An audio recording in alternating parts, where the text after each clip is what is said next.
चल रहा था टाइल्स वगैरह का, ऑलमोस्ट 80% काम कंप्लीट हो गया था। और 1 अप्रैल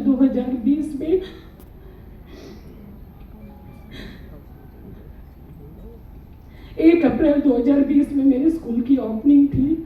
और 20 मार्च 2020 में आप लोगों को मालूम है जो भी हुआ, 22 मार्च को कोविड आ गया और मेरा दूसरा सपना एक ऑनर बनने वाला भी खत्म हो गया। ऐसी सिचुएशन में मैं डिप्रेशन में आ गई और अब मेरे लिए दोनों रास्ते बंद हो चुके थे। जॉब मेरी वैसे जा चुकी थी, उस स्कूल के ऑनर ने मुझे इतना चैलेंज दे दिया था, जहाँ जाओगे वहाँ कुछ ऐसी नेगेटिविटी डालूंगा कि आप काम नहीं कर पाओगे। और माइंड इतना ही होता है कि अगर किसी के बारे में कुछ गलत बोल दो तो जॉब के लिए उन्होंने मुझे चैलेंज दे दिया कि आपको यहीं आना पड़ेगा। जॉब मैं करना नहीं चाहती थी, खुद का स्कूल बिजनेस ओपन करना चाहा, वो मेरा बंद हो गया। ऐसी सिचुएशन में जॉबलेस होपलेस होके और डिप्रेशन में जा चुकी थी। सच बताऊं, डिसीजन भी गलत लेने जा रही थी। मैंने सुसाइड तक कमिट करने का डिसीजन ले लिया था उस समय। लेकिन मेरे बच्चों की किस्मत कि उनके भाग्य से शायद मुझे मेडिकल स्टोर वाले ने टैबलेट नहीं दी और मैं बच गई। मतलब माइंड मेरा कुछ देर के लिए सही हो गया। और उस समय बस रात दिन फिर एक ही चीज़ समझ आने लगी। फैमिली ने समझाया कुछ नहीं है, लाइफ खत्म नहीं हुई है अभी। जहाँ जीरो पे जब आप आ जाते हो तो क्या पता भगवान ने कोई रास्ता सूझ रखा हो, कोई सोच रखा हो। ऐसी सिचुएशन में जब बार बार सब भगवान का नाम लेते थे तो मैं लड्डू गोपाल जी की बहुत अच्छी फैन हूँ, भक्त हूँ। मैंने छोटे से बाल गोपाल जी रखे हुए हैं। रात दिन मंदिर में उनके पास बैठने लगी और एक ही बात बोलती थी, कोई रास्ता दिखाओ, रास्ता दिखाओ। मेरे बच्चे गवाएं कि रात को 10-10 बजे उठ के 11 बजे मैं उनके कपड़े चेंज करती, पागलों की तरह उनको नहलाने लग जाती थी और दिन रात मुझे लड्डू गोपाल जी नजर आते थे। ऐसी सिचुएशन में एक कॉल आता है मेरी एक फ्रेंड का और वो बोलती है कि मैम खाली तो बैठे, एक टीचर फ्रेंड थी, कि यहाँ पे ना पास में बिलवेरी होटल में एक मीटिंग चल रही है, चलिए उसको अटेंड करके आते हैं और वहाँ पे ना लाखों रुपए कमाना बताया जाएगा। तो फ्री हो गई थी, कमाने पैसा ना खुद के पास था ना जॉब थी। ऐसी सिचुएशन में मेरे पास कुछ नहीं था, सिर्फ एक देखना चाह रही थी कि क्या है।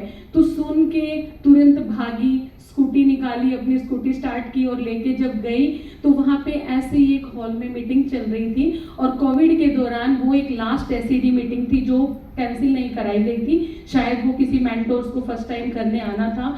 तो उस समय मेरी किस्मत कि आज मैं उनको मेरे लड्डू गोपाल जी इसलिए बोलती हूँ कि जयपुर से चल के वो रिवाड़ी आए हुए थे और एक एसईडी मीटिंग कर रहे थे। मेरे ग्रेट गुरु मिस्टर मंजीत सर, एक बार उनके लिए तो सच में वो है कि बाल गोपाल, जब आप उनको मिलेंगे देखेंगे ना तो उनमें वही लुक नजर आएगा।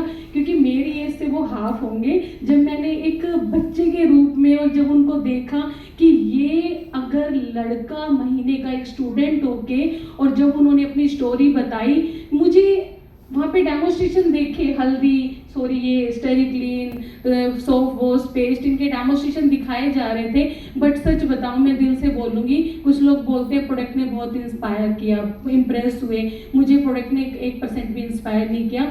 मैं प्रोडक्ट के बारे में बैठी बैठी ये सोच रही थी, बाबा रामदेव की दुकान से 4-5 हज़ार का राशन आता है, मेरा आता रहेगा, ले लूँगी, कोई बड़ी बात नहीं है। बल्कि मेरी फ्रेंड की साइड में घूर भी रही थी कि तू बाहर चलिए, तेरे को मैं बताती हूँ, तू मुझे तेल मिर्च मसाला राशन दिखाने लाई है, इतनी डिग्रियाँ इतना एक्सपीरियंस लेके ये करूंगी मैं, बाहर चलना। तो वो बोली मैम थोड़ी देर तो रुको। लास्ट में जब वो सेलिब्रिटी आते हैं ना डेमोस्ट्रेशन के बाद, जब सक्सेस स्टोरी होती है, उस समय जब मंजीत सर ने बोला कि 2018 में आया था, आज 2020 में मैं यहाँ से 90,000 रुपये पर मंथ, अप्रोक्स 1 लाख रुपए। और बात करूँ तो उन्होंने बोला सेकेंड हैंड बाइक से मैं अपनी 16 लाख की गाड़ी से आया हूँ और वो बाहर खड़ी है। जब एक लड़के को मैंने ये सब चीज़ें देखा कि जब एक स्टूडेंट ये काम कर सकता है, तो मेरे पास तो फिर भी तजुर्बा है, आज 42 साल एज है मेरी, तो जब ये बच्चा कर सकता है तो मैं क्यों नहीं कर सकती। मैं सच, अब तो मेरे वो मेंटोर है, लेकिन उनके बारे में उस समय मेरे माइंड में यही चीज़ें जा रही थी, जब ये लड़का कर सकता है तो मैं क्यों नहीं कर सकती। उस समय सर के नंबर लिए, बात की और डिसीजन लिया और मैंने उनको एक ही बात कमिटमेंट किया था कि सर खोने के लिए कुछ नहीं है मेरे पास में, ना मेरे पास पैसा है ना मेरे पास में, बस एक चीज़ है कि मेरे अंदर आज भी जुनून है, पैशन है, और आज भी मेरे अंदर एक मतलब एक आग लगी हुई है कि मुझे जब भी इस तरीके के वर्ड मैं सुनती हूँ कि आपकी औकात नहीं है इस चेयर पे बैठने के लिए, आपकी औकात नहीं है ऐसी गाड़ी में घूमने की, आपकी औकात नहीं है खुद का ओनरशिप लेके स्कूल खोलने की, और जब मेरे सपनों पे पानी फिरा तो इन्फॉर्मेशन तो चली जाती है, तो वो चीज़ रात दिन मुझे खाए जा रही थी। और ऐसी सिचुएशन में मैंने डिसीजन लिया और मंजीत सर ने मुझे कॉन्फिडेंस दिलाया कि बस मैम ये विश्वास ही चाहिए, भरोसा मेरा होगा, स्टेप मैं दिखाऊंगा, रास्ता मैं दिखाऊंगा, चलना आपको, डिसीजन आपको लेना है। तो जैसे जैसे मंजीत सर ने मुझे बोला मैं वैसा वैसा करती गई।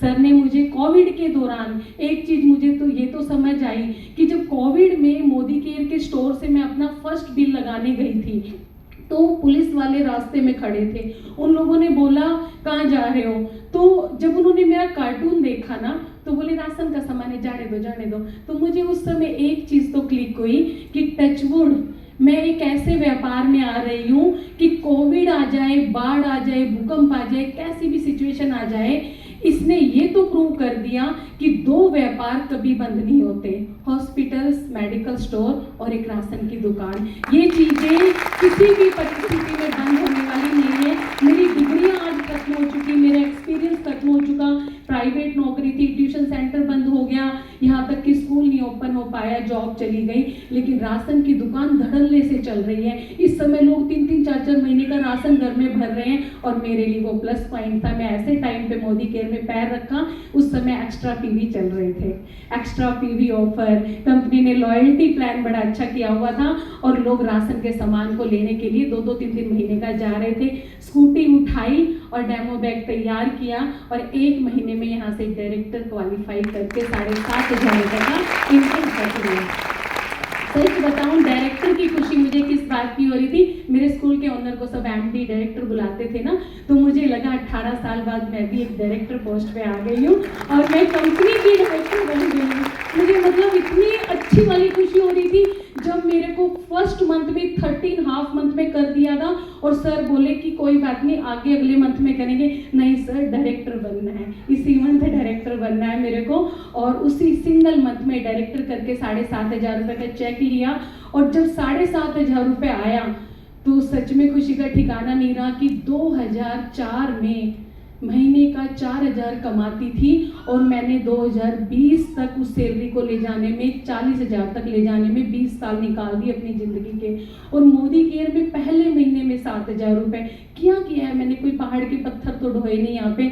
वो मेहनत मैं स्कूल में भी कर रही थी, ऐसी वही मेहनत मैं यहाँ कर रही हूँ। तो वहाँ से एक जज्बा आया, एक जुनून आया, चैलेंजेस आए थे मेरी लाइफ में, क्योंकि जब मोदी केयर में आई और पैर रखा और फील्ड में जब जाने लगी स्कूटी लेके तो मेरे फादर ने पहला ऑब्जेक्शन उठाया, अच्छे घरों की लड़कियां घर घर नहीं घूमती। पहला चैलेंज। दूसरा चैलेंज ससुर जी से आया कि भाई तू अब तक स्कूल में पढ़ा रहा था, जब तक तो ठीक था, अब तू जो ये घर घर डुलाने का काम कर रहा है ना, मेरे को तो पसंद नहीं है। मेरे भाई ने मेरे हस्बैंड को बोल दिया, जिया जी क्या हुआ, सैलरी खत्म हो गई है क्या, कम हो गई है क्या, मैं दे देता हूँ 1,00,000-2 लाख रुपए, लेकिन दीदी को ये काम मत कराना। ये चैलेंजेस मुझे मेरे घर से आए, लेकिन एकमात्र इंसान ऐसा था जो मेरे टाइम साथ उस समय भी कंधे से कंधा मिला के खड़े रहे, वो थे मेरे लाइफ पार्टनर, मेरे हस्बैंड। उन्होंने आज तक उनको मोदी केयर का एमडी नहीं मालूम, बस प्रोडक्ट यूज करते, कोई प्लान नहीं पता, कुछ नहीं पता मेरे हस्बैंड को। लेकिन एक चीज़ है, कुछ हस्बैंड सामने आके सपोर्ट करते हैं, कुछ बैक एंड में सपोर्ट करते हैं। मेरे हस्बैंड ने पहले दिन से मुझे बैक एंड में रह के सपोर्ट किया। उन्होंने घर में अगर मैं लेट आई तो खाना बनाने में मदद की, कपड़े नहीं धुले तो उनमें मदद की, घर के कामों में मदद की, मेरे बच्चों की ट्यूशन्स पे उनको ले जाना शुरू किया, पीटीएम वो अटेंड करने लगे और उन्होंने मुझे पूरा टाइम दिया, क्योंकि उन्होंने एक बात मुझे बोली थी कि पीछे की कुंडी बंद करके सरिता अगर आगे बढ़ रही है ना तो घर की दाल रोटी मैं संभाल लूंगा, लेकिन तुझे प्राउडली फील कराना है पापा को, ससुर जी को, और पीछे मुड़ के नहीं देखना। चैलेंजेस आए, रोना मत, कोई प्रॉब्लम नहीं है, आपको यहाँ पे ना मन लगा के काम करना है। मैं खड़ा हूँ, अगर किसी तरह की कोई दिक्कत आती भी है तो। लेकिन आपसे एक ही बात कहूँगा, कहते हैं ना वो एक लोकल में हमारे हरियाणा में कहावत है, एक भैंस 100 के गार लगाए, है ना। तो अगर आपने यहाँ पे कुछ गलत किया तो आप 100 लेडीजों के रास्ते बंद करा दोगे, और आप अगर कुछ कामयाब होके बन निकले ना तो 100 लेडीजों के रास्ते खुल जाएंगे। तो आप वो महिला बनना, यहाँ पे हर टाइम ध्यान रखना। तो सच बताऊँ, मेरे हस्बैंड की ये बातें हमेशा मुझे याद आती, और हमेशा चैलेंजेस आते, प्रॉब्लम्स आती, लेकिन कभी भी अपलाइन के सामने रोई नहीं, क्योंकि मुझे पता था मेरा अपलाइन भी इन प्रॉब्लम से निकल के गए हैं। तो आई तो परेशानी उनके पास भी होगी, लेकिन जब वो इस फेज को निकल गए, परिस्थितियां बदलेगी, चेंज होगी, तो मैंने इस कठिन समय को भी निकाला। देन सेकेंड मंथ में यहाँ से सीनियर डायरेक्टर 11,000 रुपए का इनकम चेक लिया। मई, जून, जुलाई का इनकम चेक था ईडी के साथ में। यहाँ पे 1 लाख एलपीबी खींच चुकी थी उस समय, और 1 लाख एलपीबी के साथ में यहाँ से 22,000 का इनकम चेक था। अगस्त, सितंबर, अक्टूबर 3 महीने एसईडी मेंटेन किया, और नवंबर में मेरा इनकम चेक था 38,780। यानी कि यहाँ पे मार्च से नवंबर तक 7 से 8 महीने में यहाँ 0 से और 38,000 यानी 40, और 2004 से 2020 में आप 4,000 से 40,000, और वो भी 0 पे। तो ये देख के मुझे नेटवर्क मार्केटिंग की पावर समझ आई, और 40,000 आने के बाद लोग मधुमक्खी की तरह आपकी तरफ खींचे चले आने लगते हैं, परिवार वाले आने लगते हैं, स्ट्रगल कम होने लगते हैं, फैमिली बोलने लगती है ये मेरी बहन है, ये मेरी मतलब वाइफ है। ससुर जी ने अब दोनों देवरानियों को परमिशन दे दी, और उसके बाद पावर आई कि कभी सोचा भी नहीं था सपने में कि हम गाड़ी लेंगे। मेरे हस्बैंड को भी गाड़ी चलानी नहीं आती, हमारे घर में किसी को गाड़ी चलानी नहीं आती, क्योंकि सीखे तो जब हमें गाड़ी के बारे में सोच नहीं थी। धीरे धीरे फैमिली में बच्चे बड़े होने लगे, 3 बच्चे, पहले एक को भी आगे बिठा के चले जाते थे, फिर दूसरे को बीच में फंसा के ले जाने लगे। जब तीसरे बच्चा भी हो गया तो हम लोगों ने क्या किया कि कभी एक को छोड़ जाते, कभी उसको, कभी मैं, ऐसे करके हम रिलेटिव में जाने लगे। रिश्तेदार ताने मारते थे, जो भी रह जाता उसके बारे में पूछते थे, वो नहीं आया, बच्चों को नहीं लाए। फिर हमने धीरे धीरे फैमिली फंक्शन अटेंड करना बंद कर दिया, क्योंकि गाड़ी की गुंजाइश नहीं थी।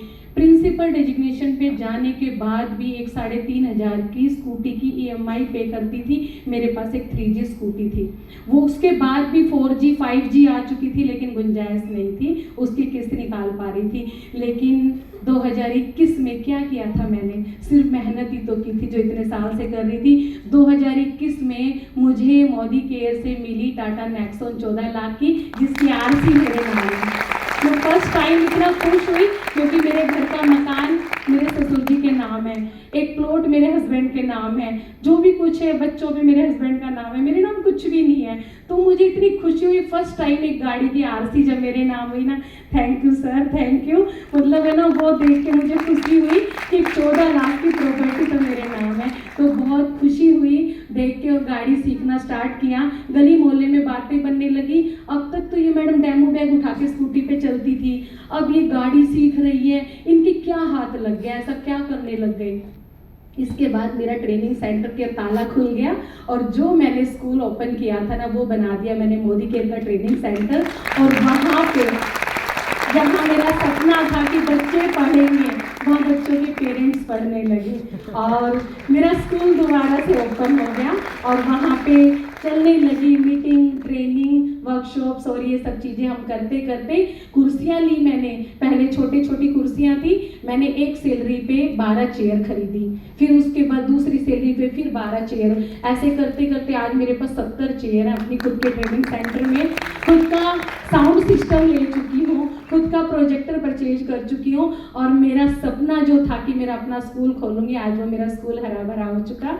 एवरी मंडे वहाँ वीकली मीटिंग्स होती है, और इस वीकली मीटिंग की पावर कि जब मैंने स्ट्रेंथ को इकट्ठा किया और एक टीचर बन के जब पढ़ाना शुरू किया, तो वहाँ रिजल्ट आया कि वो सैलरी जो 40,000 थी, वो गाड़ी के समय 70, और 2022 में लगभग मैं 1.5 लाख रुपए यहाँ से क्रॉस कर चुकी थी।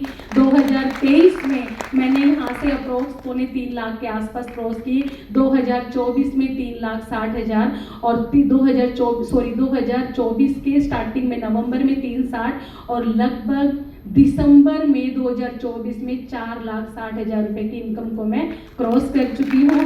बात करूँ ऑन एवरेज हर महीने 3-3.25 लाख रुपए मेरे अकाउंट में आते हैं। तो ये पावर है इस बिजनेस की, इस सिस्टम की।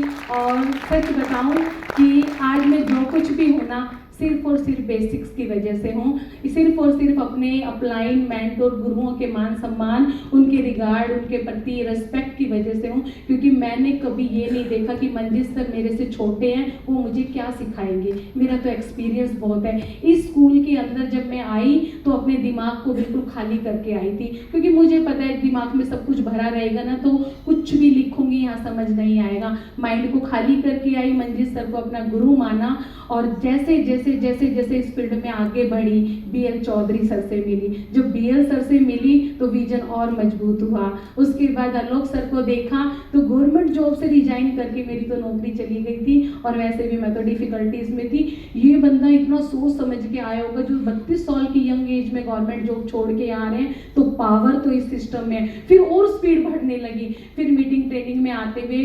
हयात के अंदर मैंने महागुरु तरुण बजाज सर को देखा, तो उसके बाद तो बस मैं इस LOS की फैन हो गई कि टचवुड आई तो हूँ इस सिस्टम में, लेकिन अगर मैं किसी ऐसे हाथों में चली जाती, अगर डायरेक्ट सेलिंग नेटवर्क मार्केटिंग में मैं किसी ऐसी कंपनी में चली जाती तो मेरा विश्वास खत्म हो जाता। भगवान मेरे साथ था कि मैं आई भी हूँ तो मोदी केयर में, जो इंडिया की फर्स्ट डायरेक्ट सेलिंग कंपनी है। मेरी लाइफ में मोदी केयर आया, और आई भी एक ऐसी ग्रेट LOS में कृष्णा नेटवर्क के अंदर, जो कि हिंदुस्तान की टॉप नंबर 1 LOS है। तो ये सब मेरा लिए प्लस पॉइंट हुआ। और सबसे बड़ी बात मैं थैंक यू करना चाहूँगी मेरी ग्रेट गुरु मिस्टर मंजीत सर को, BL सर को, आलोक सर को एंड महागुरु तरुण बजाज सर को, जिनकी वजह से एक आम टीचर जो कि सिर्फ रेवाड़ी से स्कूल, स्कूल से घर, घर से स्कूल, और केवल अपने पीहर बच्चों को ले गई। यहाँ तक मेरी लाइफ सीमित थी। घूमने के नाम पे कभी मैंने रेवाड़ी से आगे दिल्ली भी नहीं देखा था, क्योंकि इस टीचिंग फील्ड में मुझे कभी टाइम नहीं मिला। आज मोदी केयर से मैं नैनीताल गई तो मेरे लिए बहुत बड़ा ट्रिप था। मेरे लिए तो वही फॉरन था जब मैं जिम कॉर्बेट की अटेंड करके आई ट्रेनिंग। जयपुर आती हूँ तो मेरे लिए विदेश यात्रा होती थी। हयात आई तो मेरे लिए लग्जरी लाइफस्टाइल थी। और ये अटेंड करते करते मैंने यहाँ से गोवा क्वालिफाई किया। मैंने यहाँ से अभी जस्ट दुबई का ट्रिप लेके आई हूँ, और वो trip first time Modi care से पासपोर्ट बना और उस पर स्टैंप लगी मोदी केयर की, दुबई की। अब तक लोगों के कॉल आ रहे हैं फेसबुक से, यूट्यूब से, और लोगों ने सेलिब्रिटी बना दिया। आज सोचती हूँ कि एक आम से खास मोदी केयर ने एक नाम दिया, एक पहचान दी, साथ ही साथ एक फाइनेंशियली फ्रीडम दी, एक सिक्योरिटी दी, और वो इंडिपेंडेंट महिला बना के यहाँ खड़ा किया कि आज मेरे घर में 3 तो आईफोन है मेरे तीनों बच्चों के पास में। छोटे वाले की बजाय पापा को लेके दिया।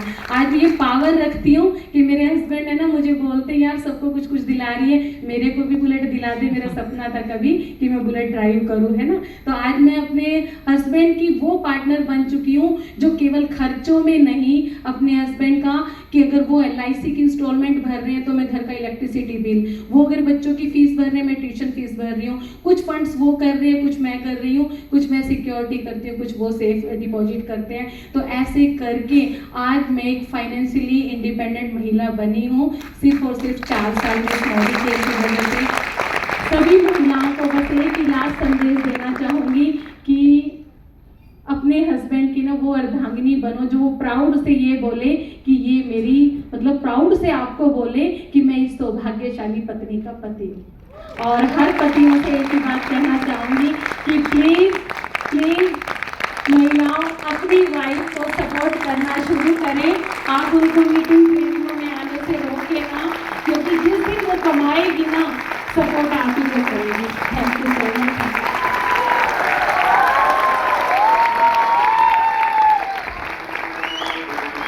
एक बार